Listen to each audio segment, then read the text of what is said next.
Welcome to a very special edition of the Best of House of Cards podcast, Series 6 so far.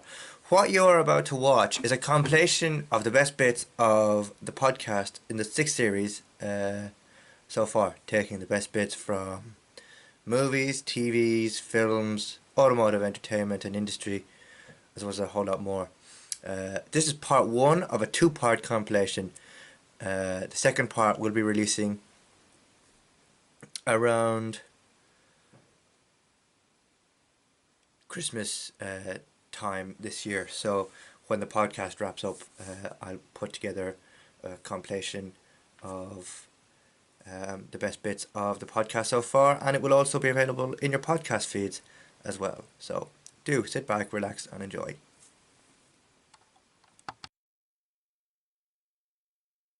You're very welcome to this brand new video.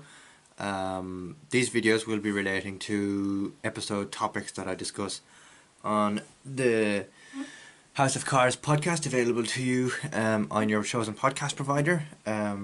This week we're looking at Top Gear safety concerns, Lucasfilm case against an actor that was in Rogue One, and Jeremy Clarkson's comments on the last Grand Tour special, as well as the impending news that Spider-Man 4 for Tom Holland's quadrilogy has found its director after John Watts, the director of the last 3 Tom Holland films, stepped away due to wanting to work on his own franchise and different films. First, we look at Spider-Man 4 and Sony eyeing James Destin Daniel Cretton to direct the next Spider-Man movie in the Tom Holland franchise. So yeah, let's get straight into it. Don't tell J. John Jameson, but we've got some fresh Spider-Man news hot off the press for you this fine Tuesday morning. Yes, almost 3 years after Spider-Man No Way Home saw Tom Holland's wall crawler come up against a whole load of multiverse villains such as Doc Ock, Green Goblin, Lizard Dude, and Electro. We're finally getting an update on the next MCU outing to feature the wall crawler. Destin Daniel Cretton is set to direct the 4th installment of the Tom Holland franchise, having vacated the directional hot seat of Avengers: The Kang Dynasty, now known as Avengers: Doomsday, which will star Robert Downey Jr. as Doctor Doom, facing off against the presumably new Avengers team led by Falcon, now also known as Captain America. According to DHR's reporting, Destin Daniel Cretton, whose Shang-Chi and the Legend of the Ten Rings remains a highlight of Marvel Studios' post-Endgame output, is in talks to direct the next Spider-Man 4. Having vacated the hot seat amid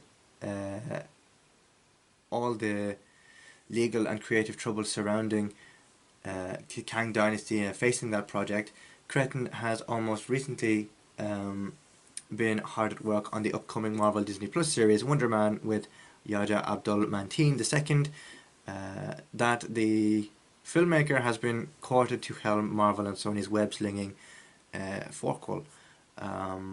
Then represents a vote of confidence in Wonder Man from the Kevin Feige and co., who've already snapped up Spidey script writing alum Chris McKenna and Eric Sommers to scribe the franchise's 4th installment. And whilst we've no word at this point on plot or synopsis for the film, or what the title will be, Deadline are reporting that Tom Holland is dead despite the letters of MJ's outcome in the last film featuring Tom Holland, are both in talks to return for the wall crawler's 4th installment. As well as now having a new Spider-Man movie in his directional pipeline, the increasingly busy Cretton will still remain attached to make a sequel, or still remains attached to make a sequel for Shang-Chi and the Legend of the Ten Rings, and and bring somewhere along the line for Marvel Studios, as well as looking to bring global anime phenomenon Naruto into the live action scene at some time in the near future also. But for now, with reports indicating that Spider-Man 4 is zipping its way towards an early 2025 shoot, it looks like Creighton has been well and truly bitten by the spider-bug and will be caught in Peter Parker's web of intrigue for the foreseeable, and that suits us just fine. As always, links to the items spoken about on these YouTube videos will be left in the description, and by that I mean the podcast episode, available on Spotify and wherever else you get your podcast news from. The source links to The Hollywood Reporter. I leave this article from Empire in the description, as well as the podcast link, and you can have a listen there for further details. As alternatively, you can just Google the director's name and look at his filmography and stuff. But yeah, that's the first in a series of videos relating to this episode for Series 6 of the podcast, and I do hope you have enjoyed watching the video, as well as subscribing to the channel, sharing the video on social platforms, commenting what you thought, what you think, where do you think this piece of information might go. Do you think we'll see other characters back for Tom Holland's Spider-Man 4, or do you think Tom Holland's Spider-Man 4, after all the multiverse stuff, deserves a more grounded approach to the next outing of Spider-Man? Where do you want to see the character go in the future? Do let me know, and don't forget to like, comment, share and subscribe to the channel for more videos like this coming very soon. Thank you very much for watching, and I'll see you again very soon for a brand new video.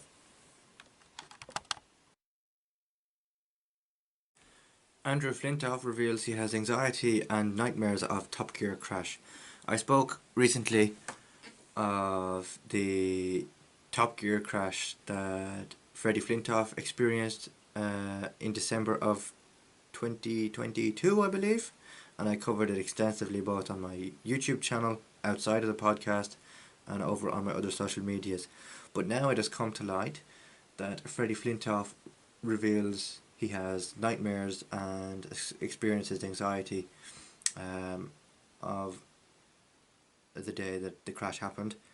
As you know, Flintoff has recently relaunched his cricketing program on the BBC called Freddie Flintoff Field of Dreams, where he takes, you know, your average schoolboy cricket team and puts them to their paces.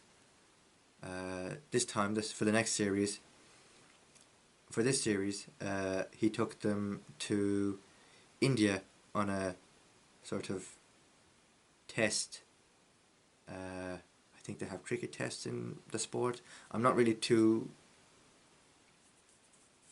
sure about how the cricket system works, but he goes into detail about what he's experienced post-crash, what he can remember from the crash, and it just details his experience of as much as he can remember from the day that it happened.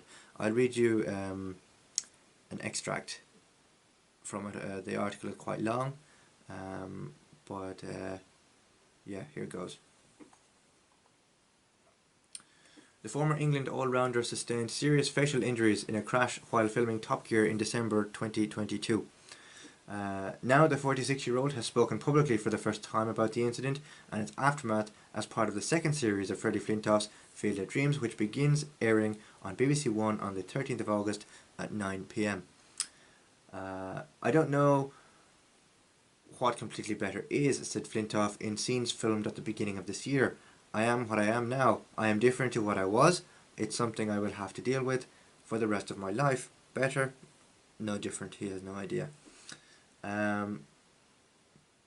One of the most famous cricketers England has produced, Flintoff played 79 tests between 1998 and 2009. He played a pivotal role in the epic Ashes triumph of 2005, after which he was named BBC Sports Personality of the Year. Known as Freddie, Flintoff moved into TV presenting at the end of his cricket career, and fronted Top Gear from 2019 until his crash in 2022.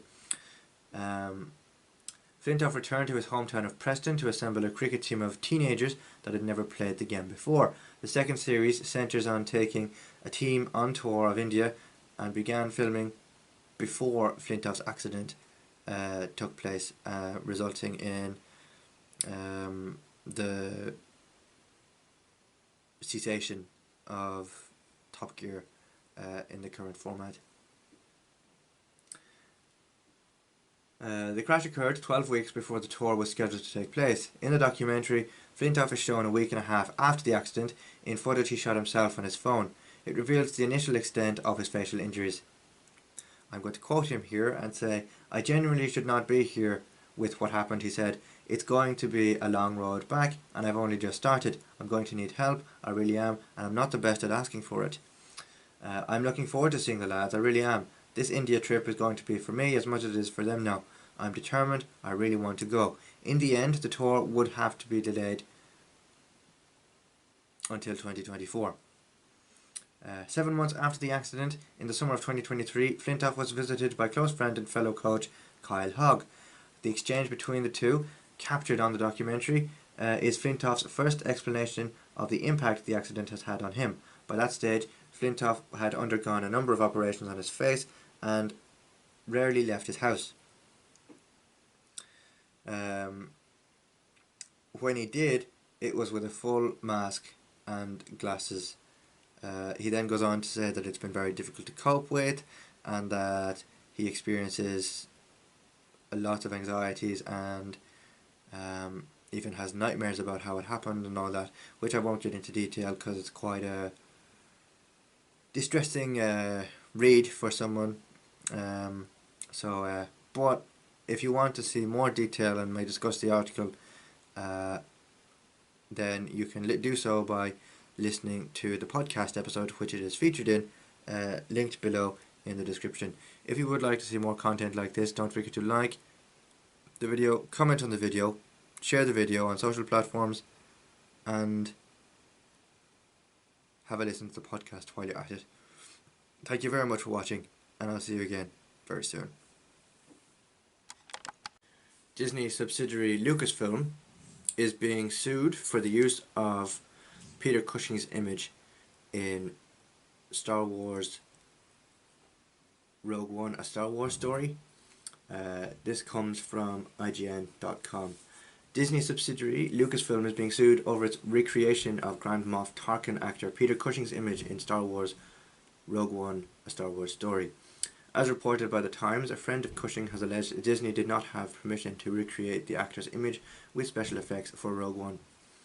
Disney tried and failed to have the case dismissed for a second time on September 9th, 2024. The plaintiff, Kevin Francis, is suing Lucasfilm through his film company Tyburn Film Productions, and also brought claims against Rogue One producer Lunac Heavy Industries. The late executors of Cushing's estate and Cushing's agency, Associated International Management. Francis claimed he must give authorization for any recreation of Cushing's image following an agreement made between him and the actor in 1993, 1 year before his death at age 81. Lucasfilm claimed it didn't think it needed permission to recreate Cushing's image due to the original contract for Star Wars in 1997, which became Star Wars Episode 4 A New Hope, and the nature of the special effects. It also paid around $37,000 for Cushing's estate, or to Cushing's estate rather, after being contacted by his agent about the recreation. On September 9th, Deputy High Court Judge Tom Mitchison dismissed the appeal, stating the case should go to trial. "I am also not persuaded by the case that is unarguable to the standard required to give summary judgment or to strike it out," he added.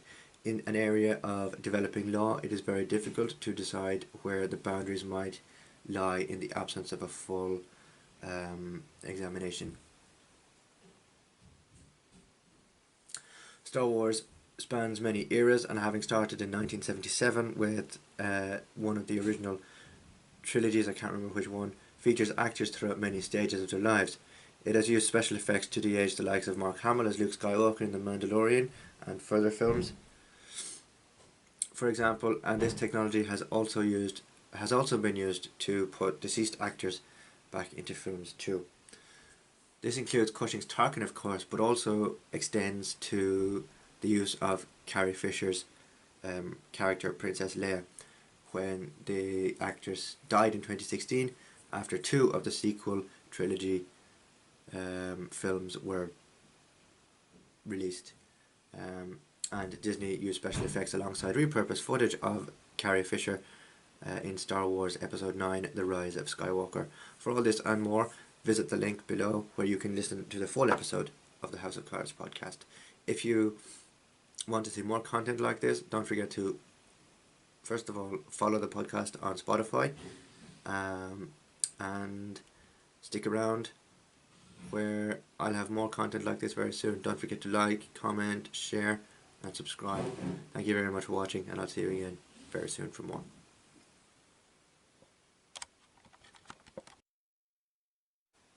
Georgie and Mandy's First Marriage is picking up where the Young Sheldon spin-off and Big Bang Theory left off.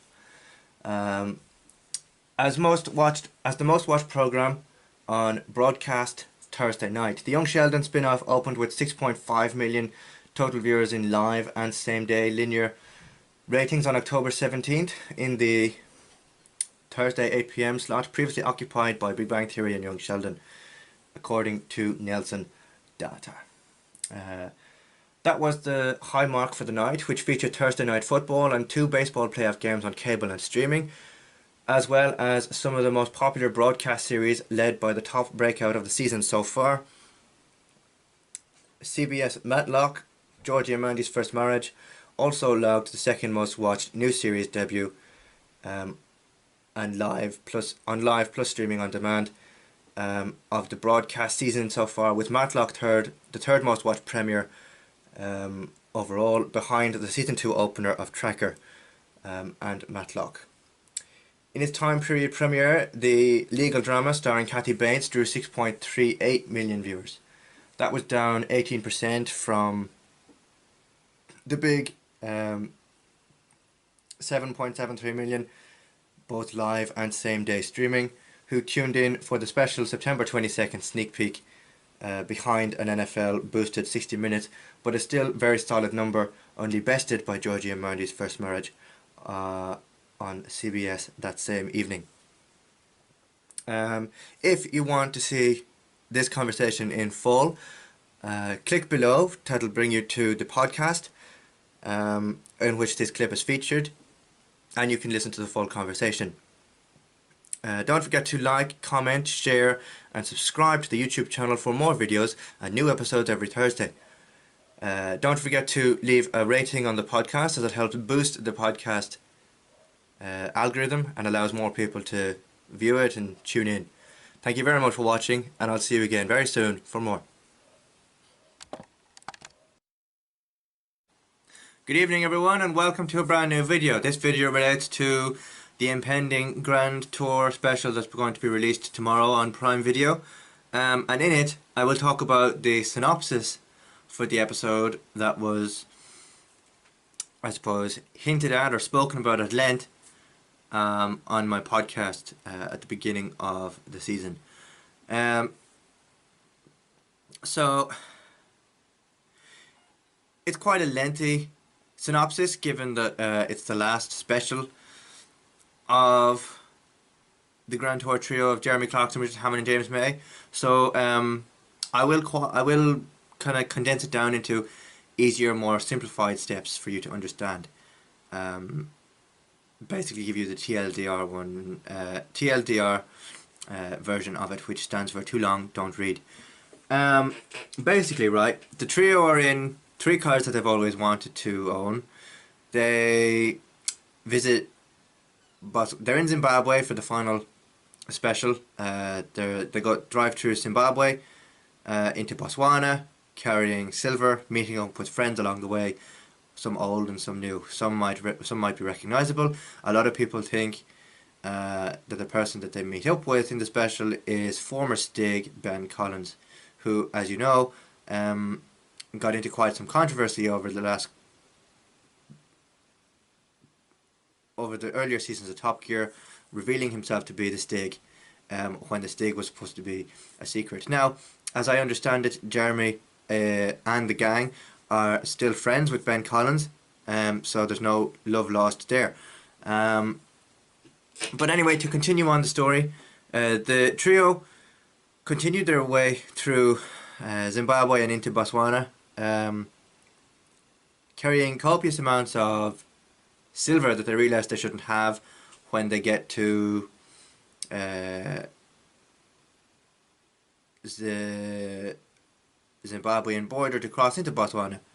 They'd make a joke about it, and then surprisingly I think they end up getting through to the border and are able to cross into Botswana that way then. How do I feel about the special ending, or the trio, or the era rather, of this version of the Grand Tour ending? To be honest, I don't know yet. It'll be quite emotional for some, given that we watched them on Top Gear and then various other programs that they do. So I'm not quite at that emotional level yet, but I presume I will be as the special rolls out and plays through. I'm looking forward to what other projects they have in the pipeline, namely Clarkson's Farm, Richard Hammond's Workshop, and whatever James May is working on at the moment. Whether he'll get TV projects or other forms of work, I'm unsure of. But, you know, I think after 22 years of automotive televisual work and travelling the globe in cars that, you know, nobody else dreamed of, and let alone was able to do the amount of stuff with the cars that they had, I think they deserve a well-earned break, and I look forward to seeing whatever the next chapter of their lives lies ahead, whether that's TV work or just plain retirement. I know we have a few seasons of the Grand Tour of the Clarkson's Farm lined up. Season 4 is filming, Season 5 is in the works. Season 4 of Richard Hammond's Workshop is currently playing out on Discovery Plus, and I think James May is working on his gin brand and the What Next YouTube channel, as well as other projects as well. So not quite at the emotional level to say goodbye to them yet, but I'm sure we'll get there in time. For more videos like this and updates on the Grand Tour, don't forget to like, share, comment, and tell me what you are going to miss about the Grand Tour when it airs tomorrow. Will there be emotion? How do you feel about the partnership ending after 22 years? You know, what are your thoughts on that aspect of the trio's partnership ending? Do let me know, and I'll be back later with more videos on the subject throughout the podcast season. And don't forget, you can listen to the podcast using the link below. It's also available on Spotify, Apple Podcasts, and wherever you get your podcasts from. Thank you very much for watching, and I'll see you again very soon.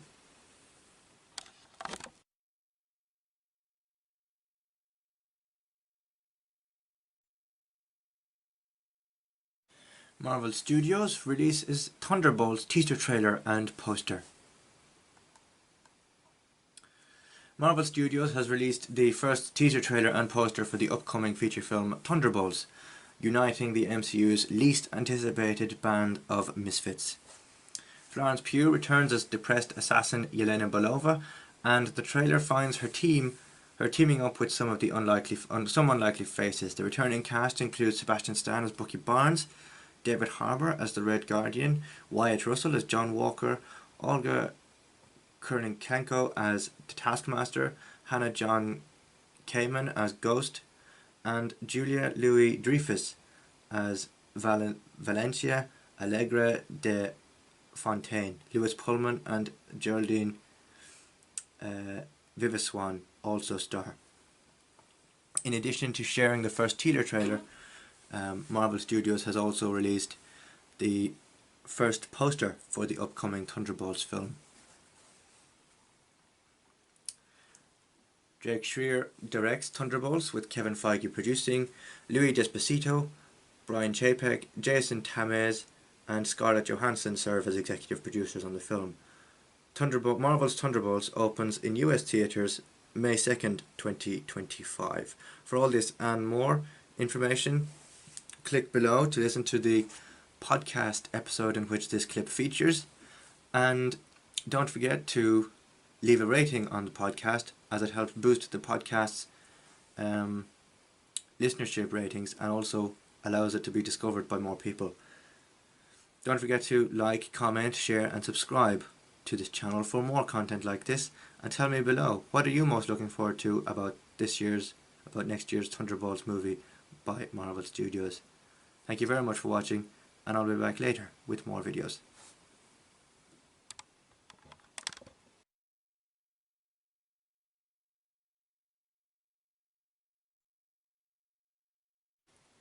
Welcome.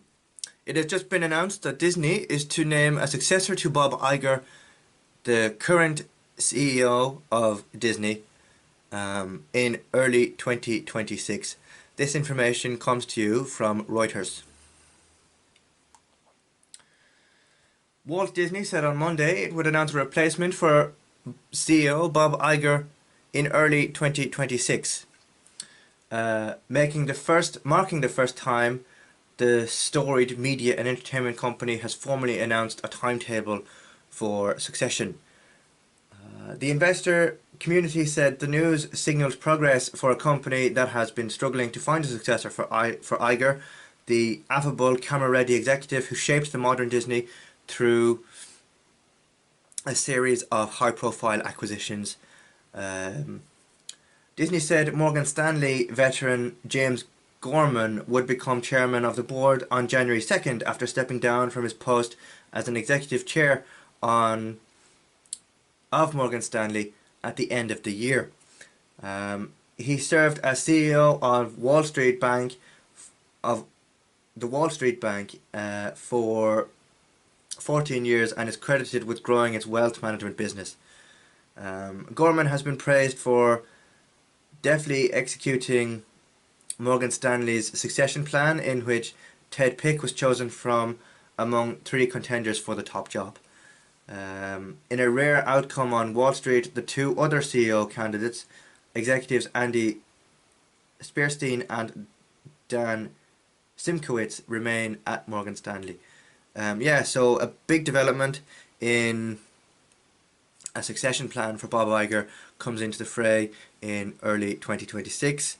As always, I'll be keeping you updated on how this story develops, and any further news and updates on this. You can listen to the podcast below, and of course don't forget to like, comment, share and subscribe, and also give a rating to the podcast, as it helps with growing the podcast algorithm and allowing more people to discover it. Thank you very much for watching. Don't forget to like, comment, share and subscribe, as I said, and I'll see you again very soon for a brand new video.